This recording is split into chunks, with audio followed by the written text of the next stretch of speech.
ইমানদারের অসুস্থতা আল্লাহর নিয়ামত। কি বলেন, ঠিক কিনা? অসুস্থতার দ্বারা আল্লাহ গুনাহ মাফ করে দেন। কথা ঠিক কিনা বলেন? যদি 2 দিন না খেয়ে থাকি, তারপরে কার শুকরিয়া? ইমানদারের না খেয়ে থাকাটাও কি? না খেয়ে থাকাটাও কি আল্লাহর নিয়ামত? জোরে বলেন কি? কেন? ইমানদার যখন না খেয়ে থাকে তখন আল্লাহকে বেশি বেশি ডাকে। কথা ঠিক কিনা বলেন? আল্লাহকে। কিন্তু আমরা যদি এক সন্ধ্যা যদি খাওয়া কমজোরি হয়, তাহলে আর খাইয়ে ওঠে আলহামদুলিল্লাহ পড়ি না। কি কন, ঠিক কিনা? আলহামদুলিল্লাহ পড়ি না করে যে খাওয়া এবার আলহামদুলিল্লাহ কি? কথা ঠিক কিনা? সব সময়ের জন্য আলহামদুলিল্লাহ পড়তে হবে। এটা ইমানদারের হলো সবচেয়ে বড় একটা সিমটম। কি বলেন, ঠিক কিনা? সবচেয়ে বড় নিদর্শন আলহামদুলিল্লাহ আলা কুল্লি হাল। যে অবস্থাতেই থাকুক না কেন ইমানদার আল্লাহর শুকরিয়া করবে। আজকের মাহফিলে লোক যা হওয়ার কথা তা হয় নাই, এই জন্য কি বেজার না আলহামদুলিল্লাহ? জোরে বলুন, বেজার না আলহামদুলিল্লাহ? ওই যে আমি আগেই তো আয়াত পড়ছি, মানুষ কম হচ্ছে তো কি হচ্ছে? আমরা কি নিরাশ? আমরা কি হতাশ? আমরা সাহস হারিয়ে ফেলেছি? আমাদের ভরসা কার উপরে? যদি আল্লাহর উপরে ভরসা থাকে তাহলে আল্লাহ পাক ইমানদারকে খুশি করেন। করেন না? করেন না? ইমানদারকে খুশি করেন। অনেক সময় বিশ্বনবীর মন খারাপ হয়েছে। কি বলেন, হয়েছে না হয় নাই? অনেক সময় বিশ্বনবীর মন খারাপ হয়েছে। আল্লাহ রাসূলের মন ভালো করে দিয়েছে কে? জোরে বলুন কে? আজকে মাহফিলে লোক কম, আল্লাহ পাক ইচ্ছা করলে অল্প সময়ের মধ্যে এ প্যান্ডেল ভরিয়ে দিতে পারে। জোরে বলুন, পারে কি পারে না? ওই ভরসা আল্লাহর উপর আছে না নাই? ওমাইয়া তাওয়াক্কাল আলাল্লাহ ফাহুয়া হাসবু। আল্লাহর উপরে যদি তাওয়াক্কুল করা যায় তাহলে আল্লাহই তার জন্য যথেষ্ট হয়ে যায়। জোরে বলুন ঠিক কিনা? আর কিছু লাগে? জোরে বলুন, লাগে? আর কিচ্ছু লাগে না।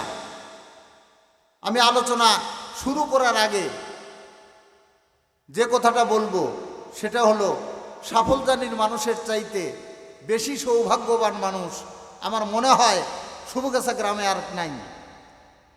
কেন নাই? এমন একটা জায়গায় মসজিদ তৈরি করতেছে, যে জায়গায় মসজিদ তৈরি করে জীবিতরাও উপকৃত হবে। আর মসজিদ থেকে বের হলেই, মসজিদ থেকে বের হয়ে পূব দিকে হয়ে দাঁড়ালেই সামনে যে জায়গাটা পড়বে ওই জায়গাটার নাম কি?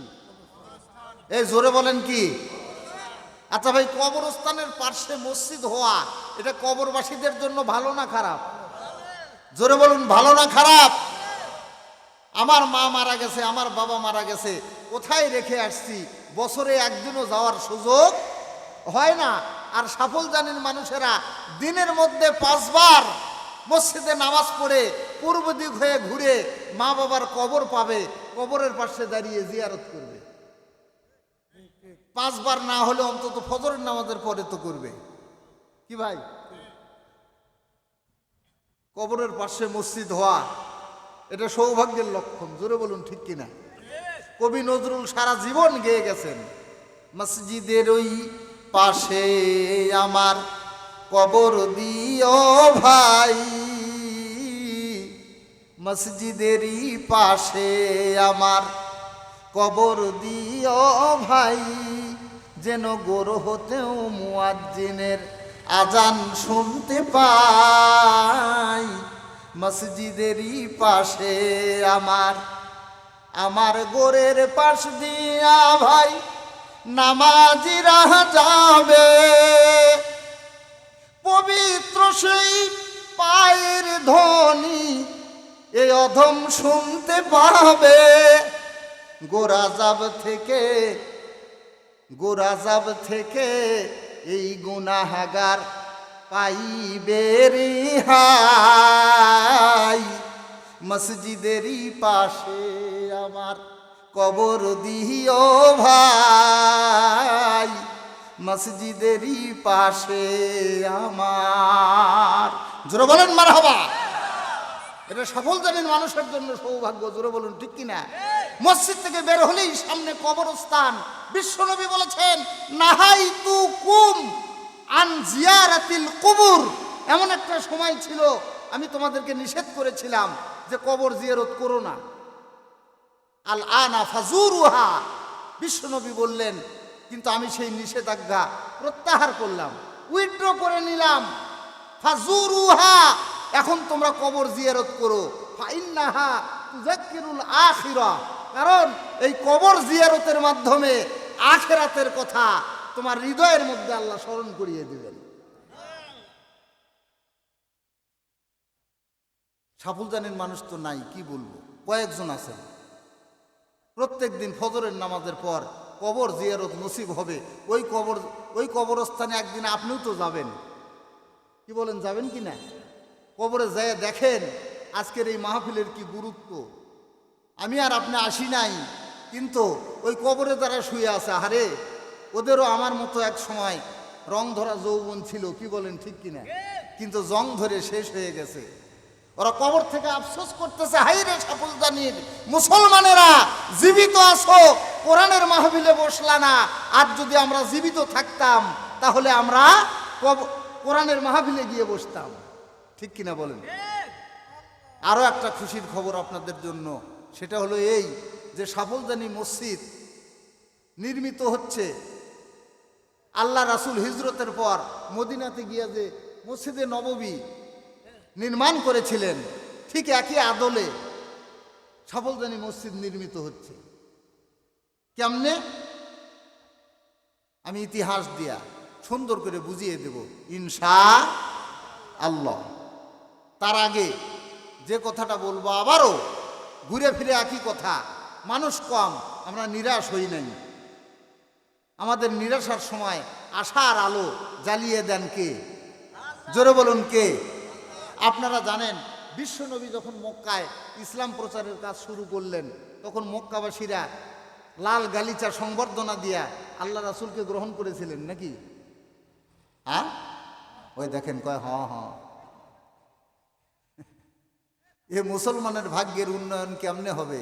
তার কারণ একটা জাতিকে ধ্বংস করার জন্য সেই জাতির ঐতিহ্যকে ভুলিয়ে দেওয়া সবচেয়ে বড় হাতিয়ার, কি বলেন, ঠিক কিনা? আমরা মুসলমান জাতি, ইসলামের কোনো ইতিহাস আমরা জানি না, ঠিক কিনা বলেন? এটা আমাদের জন্য অত্যন্ত দুঃখজনক বিষয়। আমি কি তাই যদি না জানি তাহলে আমার কাছে আমার দাম কি? কি বলেন? আল্লাহ রাসূল মক্কায় যখন ইসলাম প্রচারের কাজ শুরু করলেন, মক্কাবাসীরা বিশ্বনবীকে খালি ধরে ধরে ডাব খাওয়াইছে নাকি? কি করছে? মারছে, কি বলেন, ঠিক কিনা? এই এমরা কারা? এই বেয়াদবগুলো কারা? এ খবরদার, আর একটা অথলে ঠ্যাং ভাঙিয়ে দেবো কিন্তু। বেয়াদবগুলো কোথাকার?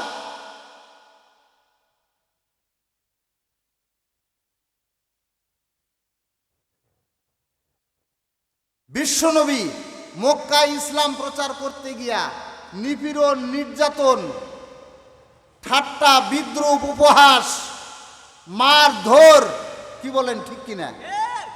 শেষ পর্যন্ত আল্লাহ রাসূল বুক ভরা আশা নিয়ে গেলেন কোথায়? তায়েফে। জোরে বলুন, কোথায় গেলেন? তায়েফে ইসলাম প্রচারের জন্য গেলেন, বুক ভরা আশা। তায়েফে ইসলাম প্রচারের জন্য নবী গেলেন। তায়েফবাসীরা আমার নবীকে মনে হয় খুব সসম্মানে গ্রহণ করেছিল নাকি? করছে? জোরে বলেন, করছে? এমন মারা মারছে, কিতাবের ভিতরে আসছে তায়েফের মাটিতে আল্লাহ রাসূল 3টি জায়গায় রক্তাক্ত হয়ে বেহুশ হয়ে পড়ে যান। কয় জায়গায়? জোরে বলুন, কয় জায়গায়? 3 জায়গায়। 3 জায়গায় 3বার আল্লাহ রাসূল হুঁশ হারান, 3বার আল্লাহ রাসূল সেন্সলেস হয়ে যান। কোন কায়দায় মারছে জানেন? ছোট্ট ছোট্ট বালকদেরকে, বালিকাদেরকে রাস্তার 2 ধারে দাঁড় করায় দিছে। বলছে খেজুরের কাঁটাওয়ালা ডাল দিয়া আল্লাহ রাসূলকে ঢিল ছুড়বি। তায়েফের বড় বড় পাথর তুলে তুলে আল্লাহ রাসূলের গায়ে মারবি 2 পাশ থেকে। বিশ্বনবী সহ্য করতে পারেন না। নবী আমার তায়েফের ছোট্ট ছোট্ট ছেলে মেয়েদেরকে ডেকে ডেকে বলতেন, তায়েফের ছোট্ট ছোট্ট ছেলে মেয়েরা নেতাদের আদেশকে বাস্তবায়ন করার জন্য যদি আমার গায়ে পাথর মারতেই হয় বাবা, এত বড় বড় পাথর দিয়ে আমাকে আঘাত করিস না। আমি নবী ওই পাথরের ভার সহ্য করতে পারি না। ছোট্ট ছোট্ট পাথরগুলো আমার গায়ে মার। দুদিক থেকে বৃষ্টির মতো পাথর ঝরতেছে বিশ্বনবীর গায়ে। কি বলেন, ঠিক কিনা? পাথর মারতে মারতে বিশ্বনবী তৃতীয়বারে যখন বেহুশ হয়ে পড়ে গেলেন, আর হুঁশ ফিরছে না। তাইফের ছোট্ট ছোট্ট ছেলে মেয়েরা বিশ্বনবীর চতুর্দিকে ঘেরাও করে মনের মতো করে বিশ্বনবীর বেহুশ শরীরের উপরে পাথর মারা শুরু করে দিল। পাথর মারতে মারতে বিশ্বনবীর দেহের উপরে পাথরের স্তূপ হয়ে গেল। ইশারা দিয়া সঙ্গী জাইদকে ডাক দিয়া বলতেছেন, জাইদ বিন হারেসা বিশ্বনবীর পালক পুত্র, নবীর সাথে ছিলেন। নবী ইশারা দিয়া বললেন, বাবা জাইদ রে, তাড়াতাড়ি করে আত্মরক্ষা করে তুই পালিয়ে নিজের জীবন বাঁচা। কারণ আজকে যেভাবে ওরা আমাকে মারতেছে, মনে হয় আমি বিশ্ব নবীকে ওরা আজকে আর দুনিয়াতে রাখবে না।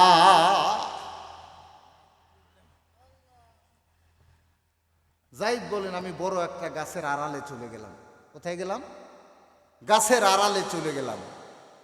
ওরা পাথর মারতে মারতে যখন নিশ্চিত হয়ে গেল নবী আর দুনিয়াতে নাই, নবী আর দুনিয়াতে নাই, তখন ওরা যার যার মতে যার যার গন্তব্যস্থলে চলে গেল।